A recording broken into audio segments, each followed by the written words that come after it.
శివుడు అవతరించిన మరొక రూపం వీరభద్రుడు గురించి తెలుసుకుందాం. శివుని ప్రమత్త గణాలకు అధిపతి. శివుని ఉగ్రస్వరూపం. అతనిని వీరభద్ర, వీరభతిర, వీరభతిరన్ అని కూడా పిలుస్తారు.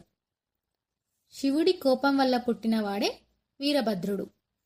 పూర్వం సతీదేవి దక్షుని కుమార్తెగా పెరుగుతున్నప్పుడు ఆమె శివుణ్ణి ఎక్కువగా ఆరాధించేది. కానీ దక్షుడికి సతీదేవి శివుణ్ణి ఆరాధించడం నచ్చదు. దక్షుడు సతీదేవికి వివాహం చేయాలని నిశ్చయించుకుంటాడు.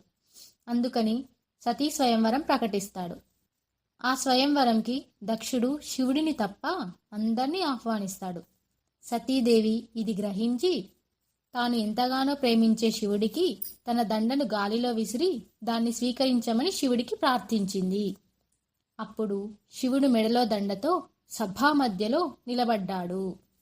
తన కుమార్తెకు శివుడిని వివాహం చేయడం తప్ప దక్షునికి వేరే మార్గం లేకుండా పోయింది. శివుడికి సతీదేవికి వివాహం జరిగింది.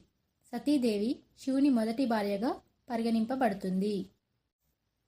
దక్షుడు శివుణ్ణి తన అల్లునిగా చేసుకున్నప్పటికీ అతన్ని ఎలాగైనా అవమానించాలని రగిలిపోయాడు దక్షుడు. అందుకోసం దక్షుడు శివునికి వ్యతిరేకంగా యజ్ఞం ప్రారంభించి ఆ యజ్ఞానికి శివుణ్ణి తప్ప మిగతా దేవతలందరినీ ఆహ్వానిస్తాడు.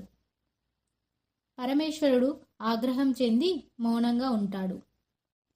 ఈ విషయం తెలుసుకున్న సతీదేవి శివుడు ఎంత వాదించినా వినకుండా ఆ యజ్ఞానికి వెళ్ళాలని పట్టుబడుతుంది. శివుడు చేసేది ఏమీ లేక తనను ఒక్కదాన్నే ఆమె పుట్టినింటికి పంపుతాడు. ఎంతో సంతోషంగా పుట్టినింటికి పోయిన సతీదేవిని ఎవ్వరూ పట్టించుకోరు, కనీసం పలకరించరు. తండ్రి ఆమెను దూషిస్తాడు, శివుడిని కూడా దూషిస్తాడు.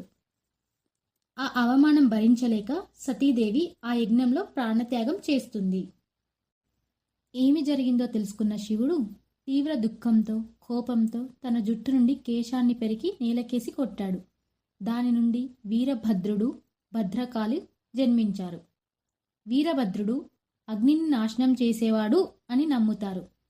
ఆకాశమంత ఎత్తున కారు మేఘపు ఛాయతో పదుల కొద్ది ఆయుధాలను ధరించిన చేతులతో ఆవిర్భవించాడు వీరభద్రుడు.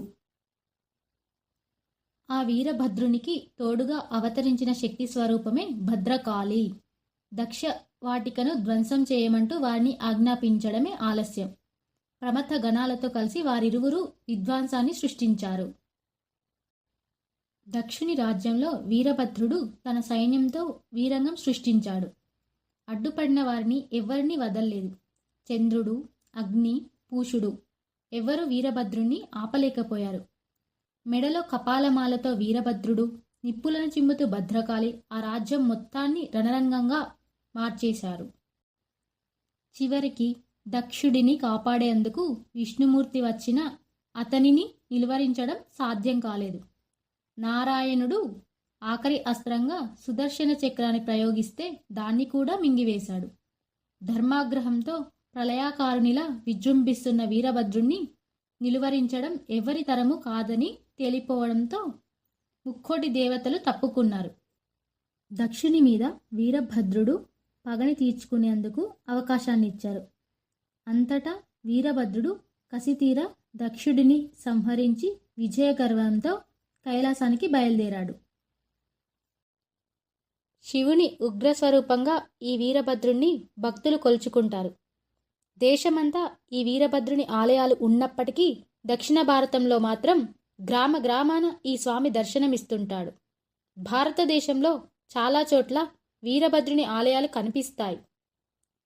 ఏ గ్రామంలో చూసినా వీరభద్రుని పురాతన విగ్రహాలు దర్శనమిస్తాయి.